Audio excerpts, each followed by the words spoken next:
quiere dar una palabra de bendición, una palabra de bendición. A ver, ¿qué significa dar una palabra de bendición? Bendición es decir bien, desear el bien.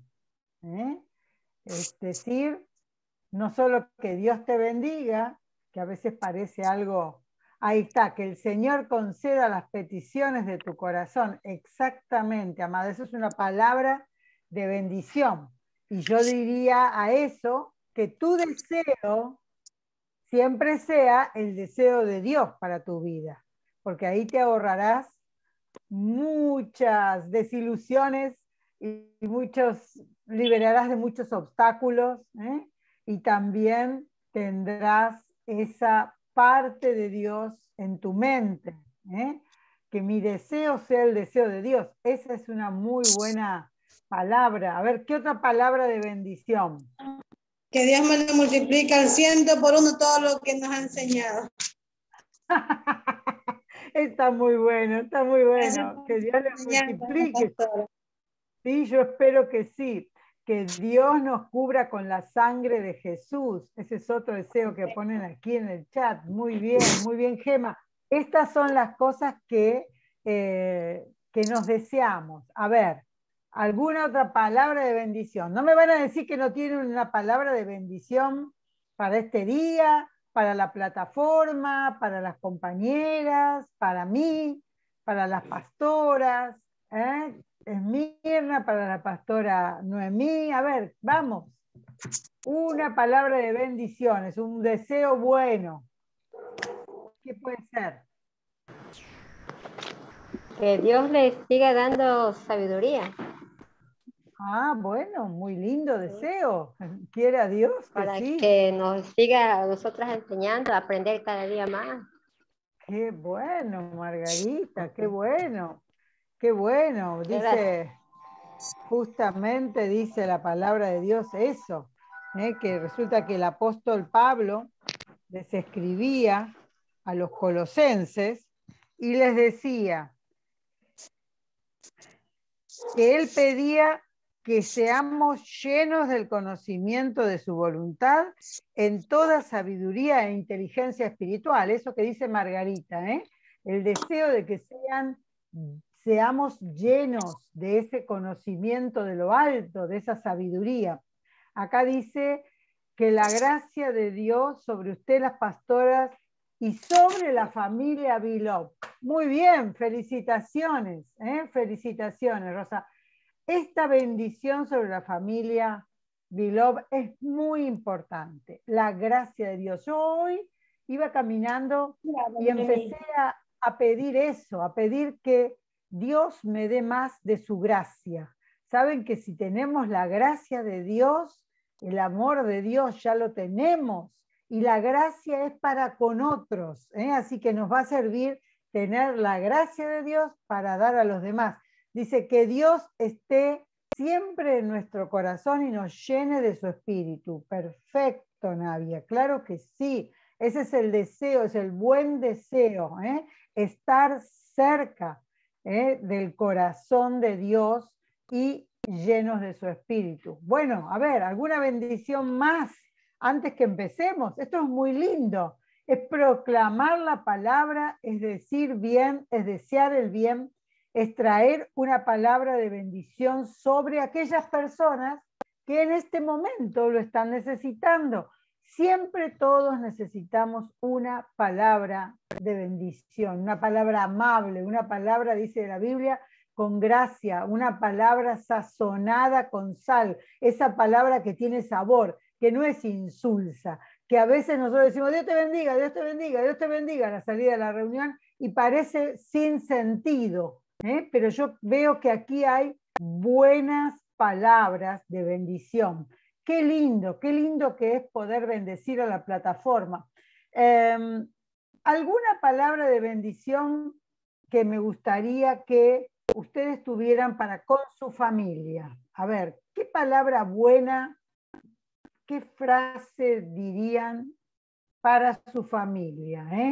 No para que se la vayan a decir ahora, pero digo, ¿qué palabra podría ser buena, un buen deseo para tu familia, para los que convives, para los que son cercanos. ¿Quién? ¿Quién me dice? A ver, una palabra. Que la mano poderosa de Cristo bendiga nuestro entrar y nuestro salir, que nos cubra bajo su coraza de todo mal, que nos sumerja bajo su sangre preciosa y que nos bendiga siempre y que nos abrigue con su manto divino. Que eso, Olguita, sea sobre tu casa, sobre tu familia. Amén, amén. Amén. Muy bien. Amén. ¿Quién tiene un deseo para con su familia, para con su casa, para con los amados? Sí. Que siempre el Señor nos tenga unidos y en paz. Que siempre estemos unidos y en paz. Unión y paz sean sobre tu casa, Margarita. Unión y paz sea sobre tu hogar. Acá dice, el bien y la misericordia nos seguirán todos los días. Bueno, amada, que eso sea una realidad en la vida de tu casa, de tu familia. Muy bien, Dios te guarde y te bendiga. Dios te cubra con su sangre. Dios cuide tu entrada y tu salida ahora y para siempre. ¿Qué otra palabra de bendición le darían ustedes a la familia, a los padres, a los hijos, a los allegados, a los parientes, a los vecinos, a los amigos? ¿Qué palabra le dirían específicamente? Ya no a la plataforma, ya no a los pastores, a ustedes mismos, para estar, como decía Margarita, en paz. Que pongamos en práctica todo lo que nos enseña, que nos cubra con su gracia, mi familia, mi casa, mis hijos, los hijos de mis hijos, hasta 1000 generaciones. ¡Oh! ¡Qué bueno! Otra bendición, no te sobrevendrá mal, ni plaga tocará tu morada. Bueno, esto que estamos haciendo es una práctica para aprender a bendecir a nuestra familia. Si nosotros que conocemos al Señor y que estamos siendo instruidas, no ponemos en práctica esto de bendecir a la familia, pues entonces creo que nos estaría faltando algo. Nos estamos quedando cortos. Ahí dice, el ángel de Jehová acampe alrededor de nosotros y nos defienda. Amén, amén. ¿Por qué será que no se escucha mucho? ¿Es cierto? ¿No se escucha? ¿Grito? No se escucha claro. ¿Sí se escucha? Liliana, fíjate en tu micrófono entonces, o en tu audio. Si me dice que se escucha. Ok. Sí se escucha. Bueno, gracias, gracias. Muy bien. Entonces, lo que decía es esta práctica de bendecir a nuestra propia familia, a nuestra propia casa. Y yo hoy quiero terminar esta parte que es acerca de la familia. Lo vamos a poner así. Un segundo. Vamos a... Creo que toqué mal. Ahí. Bien. A ver si podemos abrir esto. Creo que es raro. Bueno.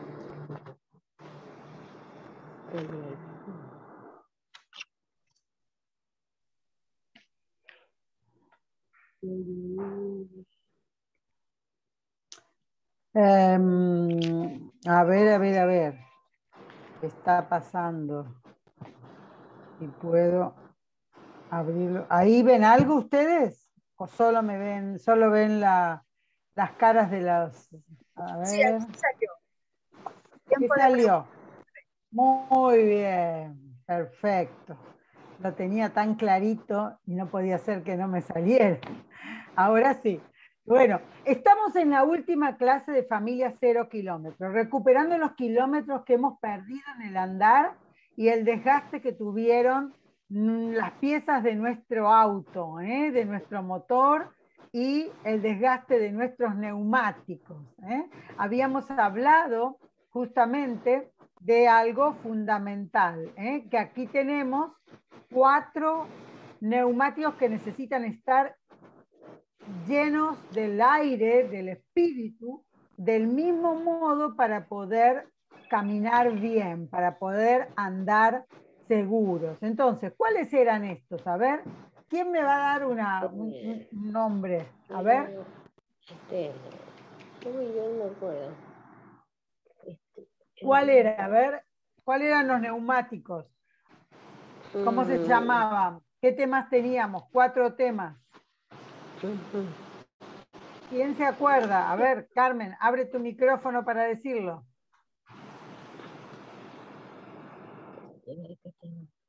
¿Qué pasa? ¿Pero qué pasa? ¿No se acuerdan nada? ¡Vamos! ¿Cuál era? Finanzas 1. Finanzas. ¿Cómo? ¿Cómo? Finanzas, creo. Muy bien, finanzas es 1. ¿El otro cuál era? El primero, que era el más antiguo, el primero que tocamos era comunicación. Comunicación. Abre, Carmen, porque si no te veo la boca que dices comunicación, pero no lo escucho. A ver, ¿quién más? Intimidad.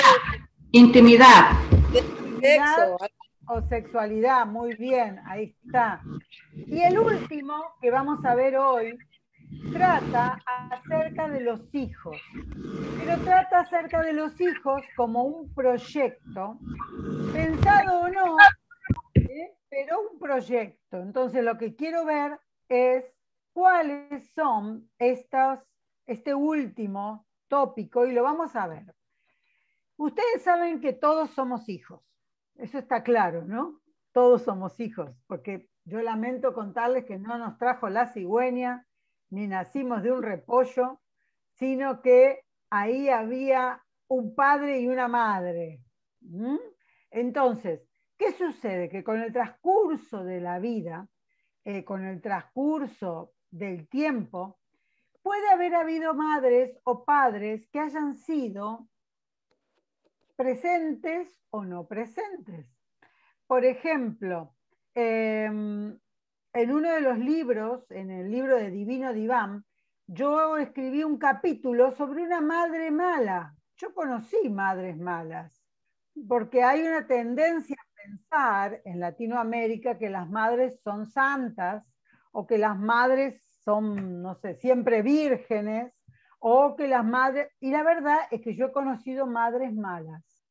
Esta madre que yo conocí, sobre la que escribí, es una madre mala. Y la realidad es que nosotros somos hijos, siempre. Pero, además de ser hijos de nuestro papá y de nuestra mamá, nosotros somos hijos de Dios. Y al ser hijos de Dios, entendemos las cosas de otra manera. Cuando yo acepté al Señor a los 12 años, mi papá y mi mamá no eran cristianos, no iban a la iglesia. Se guiaban por cierta tradición que una tía le traía unas hojas de olivo, el día del olivo, no sé cómo era eso, y las Pascuas eran muy especiales porque se hacían huevos hervidos con cáscara de cebolla, tienen un significado. Y se hacía eso y se repartían, o con los mismos huevos jugaban a ver quién rompía el otro, del de alguien, y se hacían apuestas, o sea, cosas bastante complejas, ¿no? Pero esto era lo que se hacía en mi familia, porque no conocían al Señor, pero yo a los 12 años conocí al Señor, y para mí fue muy importante entender cómo es Dios en relación a sus hijos. Ustedes saben que hay algo fundamental. Todos tenemos la idea de Dios según cómo hayan sido también nuestros padres. Y nosotros vamos a ir viendo un poco esto. En primer lugar, saber que esto es para todos, tengan hijos o no tengan hijos, tengan esposos, sobrinos, nietos, no importa, todos somos hijos, todos somos hijos e hijas. Por eso es que también quiero hoy hablar de la diferencia que hay entre ser hijos y ser hijos de Dios. Esta foto que puse el otro día la vuelvo a traer para los que no la vieron. El Hijo de Dios tiene una protección. Dice la palabra de Dios que es un poderoso gigante, dice en Jeremías. Así que fíjense, el bebé se enfrenta a todo, pero en realidad no es el bebé el que da miedo, es el que está Atrás. atrás, el que es nuestra garantía. Dice que nosotros, dice el Salmo 90, que dice, moramos bajo la sombra del Altísimo. Así que quien me ve, no ve un pequeño cachorrito lindo, listo para comerlo. Ve un poderoso gigante. Ve la sombra del Altísimo sobre mi vida. Entonces, esta es la manera de entender que somos hijos de Dios. Nos hayan defendido o no, padre. Cierren el micrófono los que están con el micrófono abierto, por favor. Ahí está. Entonces, no solo somos hijos, sino que además somos hijos de Dios. Es posible que nuestros padres no nos hayan protegido de la manera en que necesitábamos o en la manera que queríamos, pero siempre Dios nos va a proteger y nos ha protegido, nos ha hecho llegar hasta aquí. Dice, ¿qué te confió Dios para hacer prosperar? Y aunque esto lo vimos en la parte de finanzas, también podemos prosperar como familia. Y dice, creced y multiplicaos. Esto no es solo para las finanzas, es para las familias, es para los que tengan o no tengan hijos. Esta es a veces yo pienso en que este versículo es como se llama bola de boliche o cuando se juega al bowling, hay una bola que se pone en 3 dedos y se lanza. Bueno, esa bola o con esa pelota empieza a rodar, tiene la impronta. ¿Desde dónde? Y desde el principio. La humanidad empezó a rodar, desde el principio empezó a funcionar y a moverse, a crecer y a multiplicarse desde el Génesis. Por eso cuando yo leo este versículo, crecer y multiplicados, digo, ya está dada la orden. Y cuando la orden la da Dios, ya está sabido que así será. No hay otra opción. La anormalidad es no crecer y no multiplicarse. Porque la normalidad, lo que Dios mandó como orden es crecer y multiplicaos. Y es una orden dada a la creación, a toda la creación, a los animales, a las plantas, a los hombres, a las mujeres. Es una orden dada.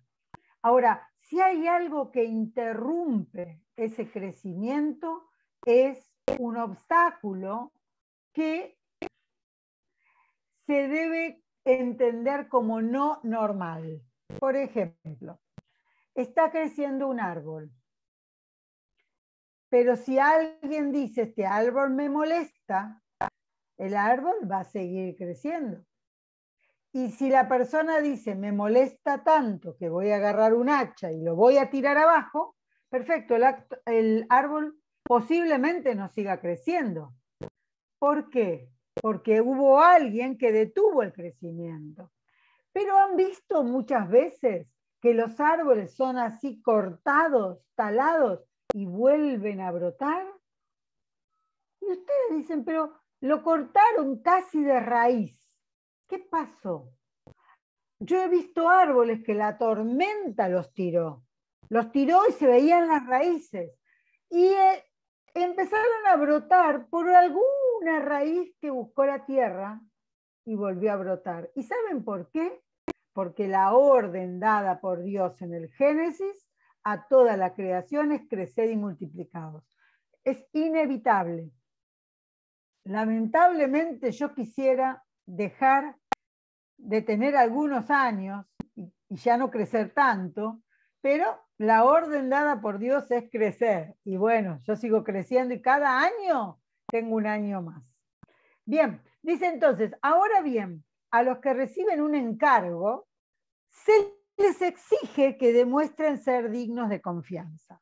Ustedes saben que a los padres se les da un encargo, Dios les da un encargo. ¿Y qué les exige? Que demuestren ser dignos de confianza, que críen y que tengan hijos que sean dignos de confianza. Y que a su vez tengan hijos que también demuestren ser dignos de confianza. Y esta orden dada por Dios es importante en todo. Si vos tenés una familia, un trabajo, un ministerio, si tenés dinero, si tenés casa o cosas materiales o personas a tu alrededor, todo tiene que crecer. Yo tengo gente a mi alrededor y siempre procuro que estudien, trato de darles algún tipo de crecimiento a través de los libros, a través de los cursos. ¿Por qué? Porque las personas que están a mi alrededor, las personas con las que tengo una relación, trato de que crezcan, que no detengan su crecimiento. A veces por dejarse estar, o porque creen que no pueden estudiar, o porque creen que, bueno, no importa. Y lo mismo pasa con los ministerios en la iglesia. ¿Te ha sido asignado un ministerio? Debes darle crecimiento. Y quiero hablar en esta relación con los padres. Ustedes saben que nosotros venimos al mundo, y esto está investigado a través de los siglos, venimos al mundo no solo para crecer y multiplicarnos, sino que traemos ideas propias de nuestro cerebro. ¿Qué significa? Que cuando un bebé nace, ya sabe, aunque no lo pueda explicar, sabe el concepto madre. Ya sabe que alguien es la persona que lo va a atender, porque si no lo atendemos, el bebé se muere. Entonces, la idea de madre ya viene en la mente. Otra idea que viene en la mente es la idea de tierra, de que cuando yo me bajo de la cama, voy a tocar tierra firme. Eso es otra idea que viene desde que nacemos. La otra idea es la idea de Dios. Todos tenemos una idea de que Dios existe. Uno puede creer o no creer con el correr del tiempo, pero la idea de Dios está en nuestra mente. Otra idea que traemos es la idea de círculo. Le voy a decir, ¿qué tiene que ver? La idea de círculo, la redondez, eso es la idea con la que venimos. Por ejemplo, el mundo nos da la idea de que es redondo, eso no nos causa problema, porque ya conocemos lo que es un círculo, lo conocemos desde antes de nacer inclusive. Pero también traemos una idea de padre. Y yo quiero hablar de la idea de padre. Hoy, la idea de padre y aún la de madre están muy desdibujadas. Realmente pareciera que nos ha llegado unas últimas 2 o 3 generaciones de padres que pueden estar ausentes o que por el trabajo están ausentes o están ausentes porque se fueron o no están tan presentes porque llegan y están cansados o porque tienen un trabajo de viajar, lo que sea. Se dan muchos casos padres que no están presentes. Por otro lado, la idea de padre nos llega también, puede ser por un padre muy castigador, un padre violento, un padre que maltrata, un padre que juzga o que juzga mal, que me dice que yo hice cosas que no hice o no entiende por qué yo hice tal cosa siendo pequeño. Bueno, estas son ideas de padre. También hay padres que uno dice, siempre fueron buenos, pero a tal punto que fueron tan buenos que parecían tontos. Yo los engañaba cuando era chica. Por ejemplo, mi papá era tan bueno y yo era tan inquieta que mi mamá me obligaba a ir a dormir la siesta cerca de mi papá para que mi papá me controle. Pero mi papá se quedaba dormido. ¿Y yo qué hacía? Esperaba que él empiece a roncar y me bajaba. Miren, hacía así, porque era chica. Bajaba una pierna. Esperaba un ratito. Cuando él volvía a roncar, bajaba la otra pierna de la cama. Cuando él volvía a roncar, yo me incorporaba. Cuando volvía a roncar, yo me paraba. Cuando volvía a roncar, me iba hasta la puerta. Cuando volvía a roncar, con el ronquido hacía así con el picaporte. Y salía, y me escapaba a la calle a jugar o a la casa de alguna amiga. ¿Por qué digo esto? Porque hay padres que son tan buenos que los hijos los hacen tontos. Yo sé que mi papá sabía que yo me iba y me escapaba, pero ya preferían que me vaya de la casa y no que siga ahí molestando. Pero la misma idea que vos tenés de tu papá es la idea que tenés de tu Padre Dios. Dios te juzga, vivís con miedo de que hagas algo mal, Dios sentís que no te puede perdonar porque tu padre no te perdonaba, sentís que tu papá Dios te deja de escuchar porque tu papá no te escuchaba, sentís que tenés que cumplir con tu papá Dios, porque si no cumplías con tu papá terrenal, tenías un castigo. O tenés un Dios tan bueno, tan bueno, tan bueno, que como todo es amor, y como Dios me perdona todo, hago lo que quiero, total. ¿Cómo es tu Dios? ¿Se parece a tu papá? ¿Te preguntaste alguna vez si tenés la idea de Dios igual que la idea de tu padre? O sea, vos pensás que tu papá te dejó una idea en la mente y cuando recibiste al Señor y pensaste en Dios, lo pensás de esa manera. Y yo quisiera saber si hay alguien que me puede decir cómo era su papá y en qué se parece al Dios en el cual crees. ¿Quién se anima a hacer esta comparación que es tan, tan, tan importante? Porque la idea de padre la tuvimos durante niños o durante niñas y nos quedó de tal manera que creemos en ese Dios. Vamos, anímense, abran su micrófono y cuéntenme. Vamos. Bueno, yo recuerdo de mi papá que cuando él veía que alguien me quería molestar o me hacía daño, incluso entre mis hermanos, él me defendía, era una como protección. Siempre defendía. ¿Tú crees en un Dios que te protege? Sí, sí, 100%, claro. Sí. Bien, esa es la idea que tú traes de Dios, porque tu padre te defendía. Cualquier versículo que encuentres o mensaje que diga, Dios es escudo alrededor de mí, Dios es el que me defiende, Jehová me defiende de mis enemigos. Esos son tus versículos más importantes, porque esa es la manera en que tú tienes de pensar de Dios. Muchas gracias, amada. ¿Quién más? ¿Quién más? Alguien Aquí que voy. me diga, a ver, vamos, Rosa. Papá era muy, muy amoroso. Era el hombre más maravilloso que podía. El amor se llamaba papá. Y además, él solucionaba. Yo tenía algún problema, no se lo contaba a nadie, solamente a él. Y ya tranquila, yo voy a ver cómo soluciono, estate tranquila, todo está bien, yo estoy contigo.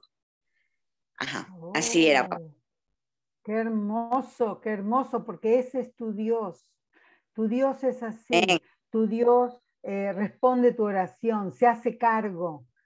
Tu Dios es el que puede amarte de tal manera, y para ti no debe ser difícil entender que Dios te ama. Y sí que lo ha Qué, hecho. qué Uf. lindo. Y lo hace, qué lindo. Gracias, gracias, Rosa.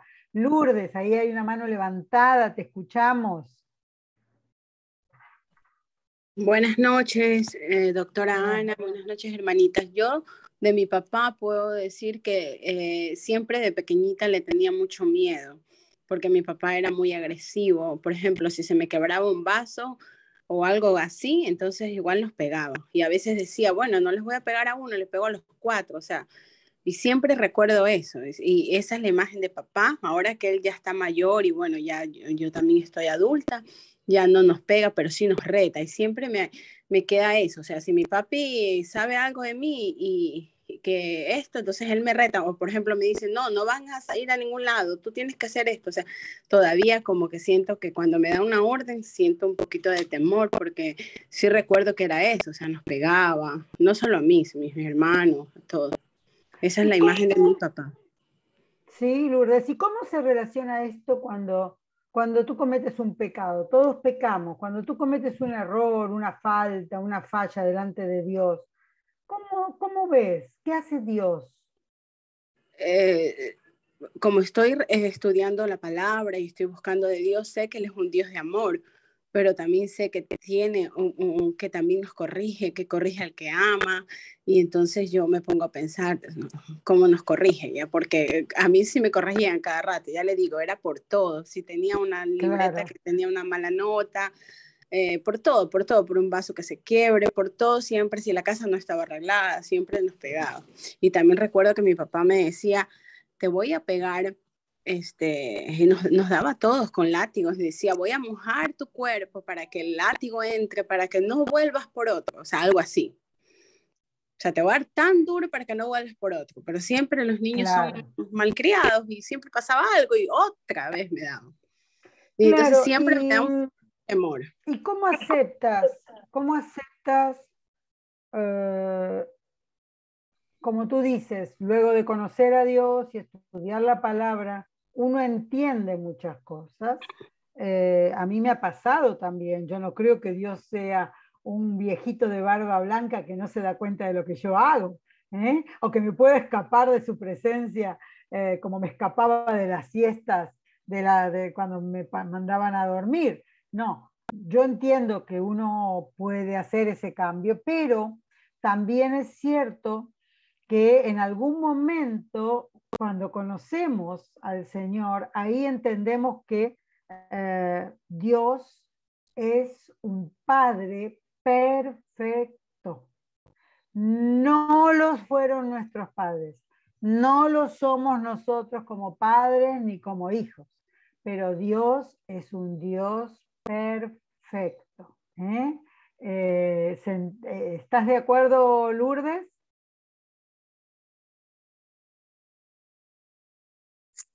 Sí, doctora, sí.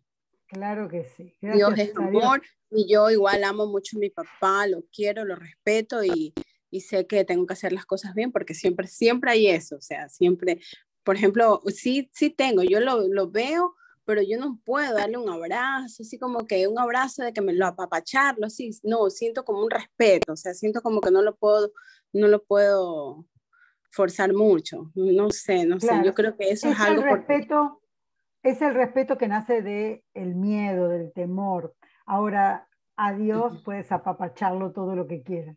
Sí, gracias.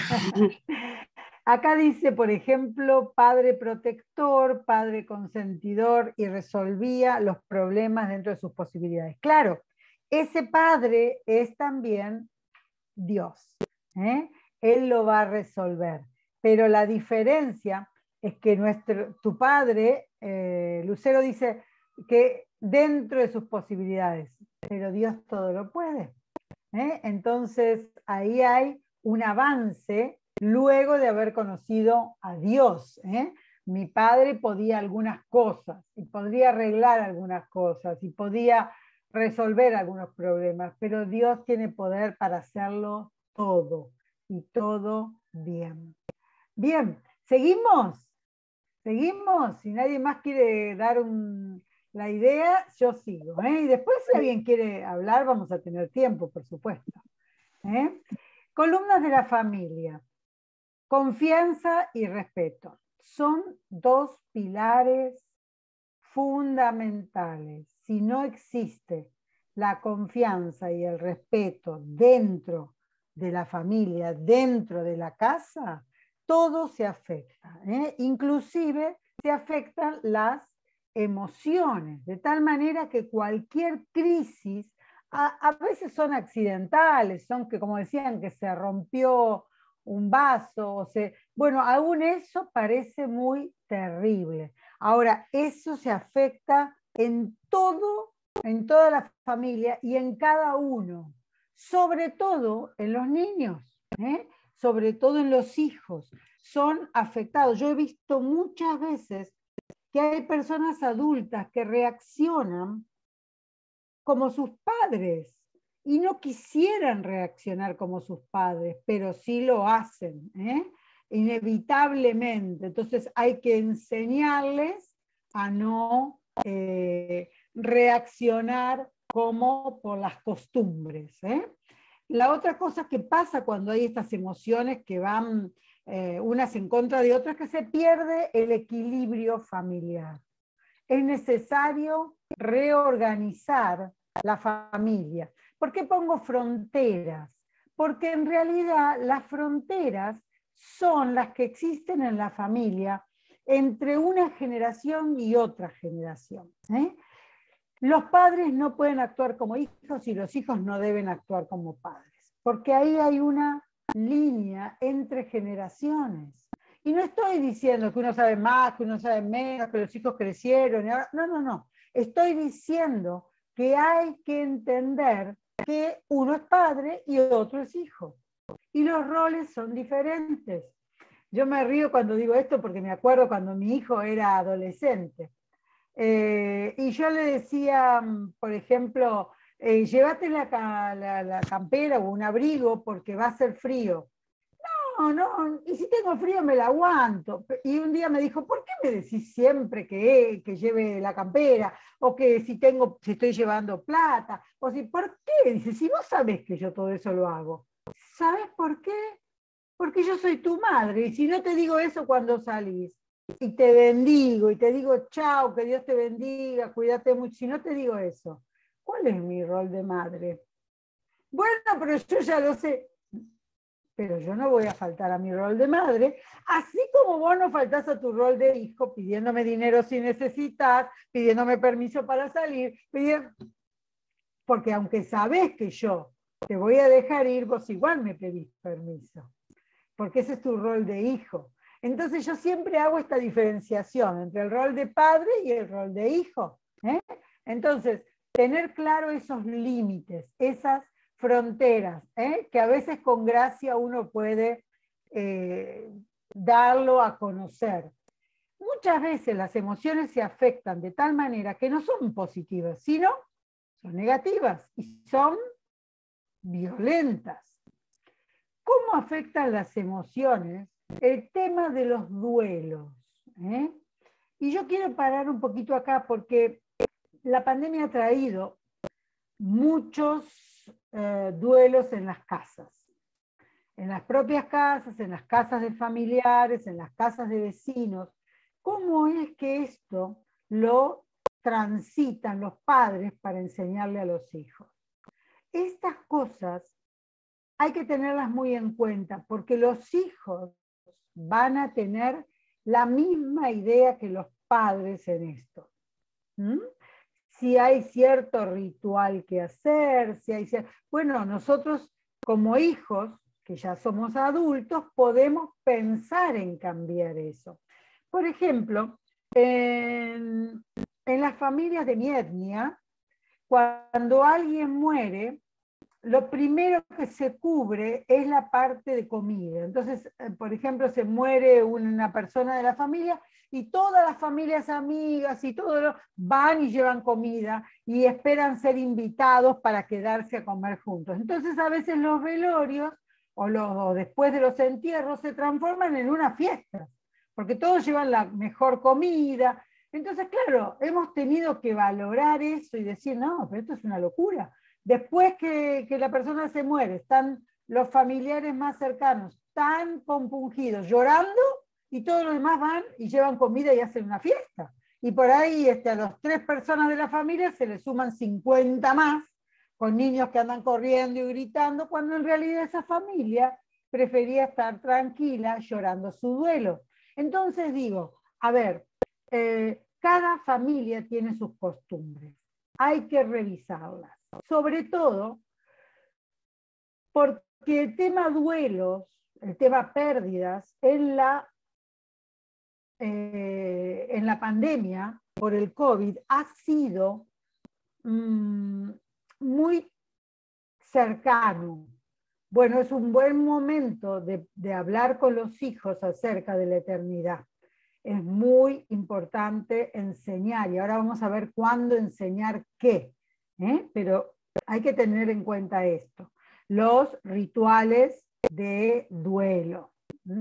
Y quiero leer este pasaje que me ha gustado mucho y que lo escuchen con atención. Yo lo voy a leer.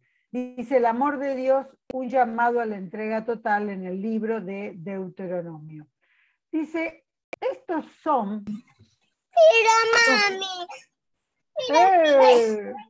¿Quién está por ahí? Mira. Mira, mami, mira. ¿Quién está con él? A ver si descubro quién está. A ver, ahí está, mirá.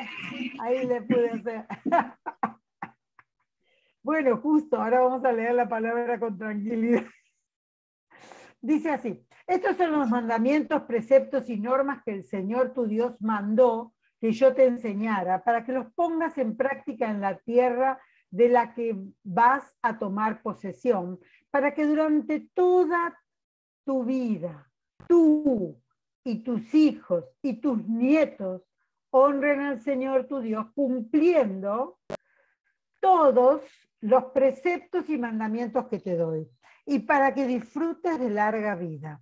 Escucha, Israel, podemos decir, escucha, iglesia, esfuérzate en obedecer.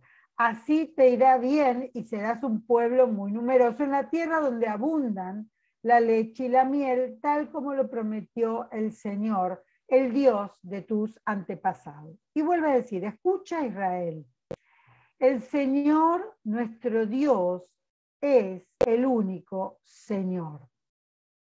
Ama al Señor tu Dios con todo tu corazón y con toda tu alma y con todas tus fuerzas. Grábate en el corazón estas palabras que hoy te mando.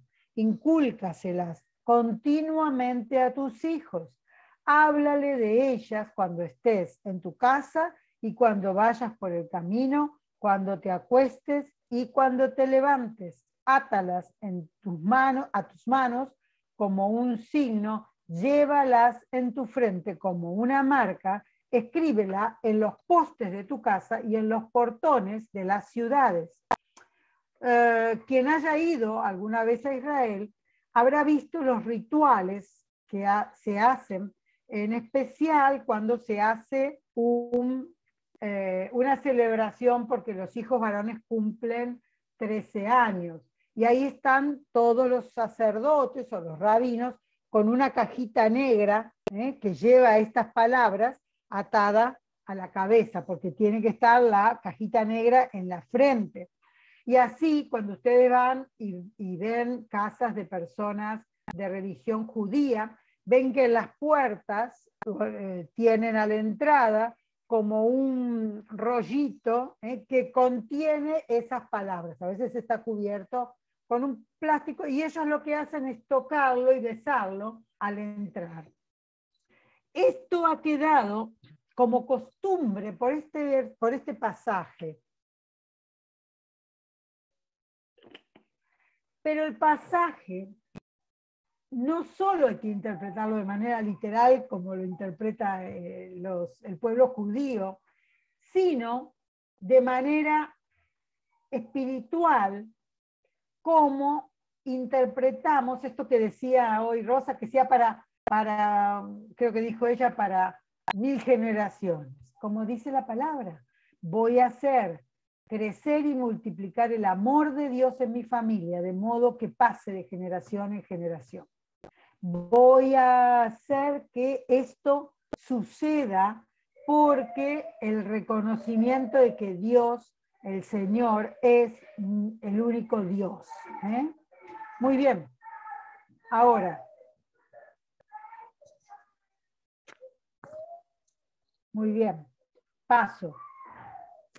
Y esta es una parte muy importante que quiero empezar a hablar acerca de la familia, porque resulta que la Organización Mundial de la Salud dice que todos los niños tienen derecho a, en la Comisión de Derechos del Niño, dice, tiene derecho a un techo, un plato de comida y abrigo. Estas tres cosas son un derecho de los niños, pero nosotros sabemos que eso es algo más bien material. Techo, comida y abrigo no son suficientes para criar niños ni tampoco para tener una familia. Ahora, este vaso que yo puse acá representa nuestra vida, nuestro yo. Porque la Biblia dice que somos como vasos, como vasijas. Y debemos ser llenados desde nuestra niñez de protección, como decían algunos, de perdón, de elogio, o sea, donde la autoestima es correcta, y de amor. La autoestima correcta te la dan los padres y dicen, o algunos padres dicen, no, sos un genio, no hay nadie como vos, sos bárbaro, sos el mejor del mejor, sos el rey. Sí, pero después cuando va creciendo se da cuenta que todo eso es mentira y cree tener una baja autoestima, cuando en realidad el error no es del hijo, sino de los padres que han puesto un elogio equivocado o una sobreprotección, o un mirar para otro lado cuando el niño hace algo mal. Entonces todo esto realmente es contraproducente con el tiempo. Ahora bien, ¿qué pasa cuando yo me lleno de protección, de perdón, de elogio, de amor en mi niñez, pero las circunstancias de la vida hacen algo que es, ven que acá hay como rayos debajo del vaso? ¿Por qué? Porque esto es como, acá le llamamos, en Argentina se llama soda cáustica o un producto tóxico, un producto cáustico que rompe o agrieta el fondo del vaso. Así pasa con el pecado, que lo que hace es que corroe el fondo del vaso. Entonces, esto sucede cuando nosotros vamos a escuchar un mensaje, pero a los pocos días, a veces a los pocos minutos, o al otro día que escuchamos ese mensaje, se nos fue. Se escapó por esos agujeritos, que estaban lleno el vaso. Me voy de la congregación llena del amor de Dios, lleno del Espíritu, lleno de autoestima, pero cuando salgo se me va.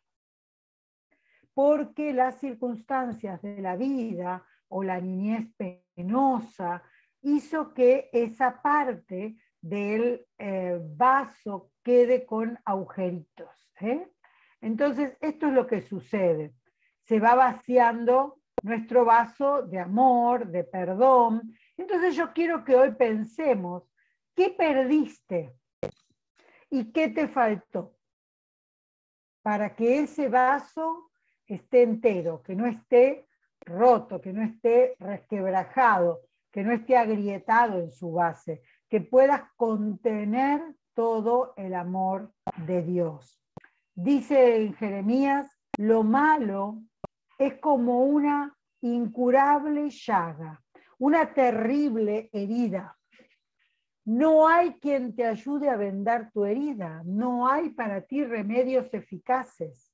Fíjense lo que es cuando el vaso está dañado, cuando tu corazón está roto, cuando sabes que las heridas son por dentro, no se pueden vendar, cuando no hay remedios eficaces para lo que te pasa. Esto no se cura con una pastilla, esto es espiritual. Bueno, dice entonces el Señor, les devolveré la salud y sanaré sus heridas. Gloria a Dios. Les devolveré la salud y sanaré sus heridas. Esto es mucho más, es mucho más de lo que realmente Dios nos ha dado como padres. A ver, voy a poner a grabar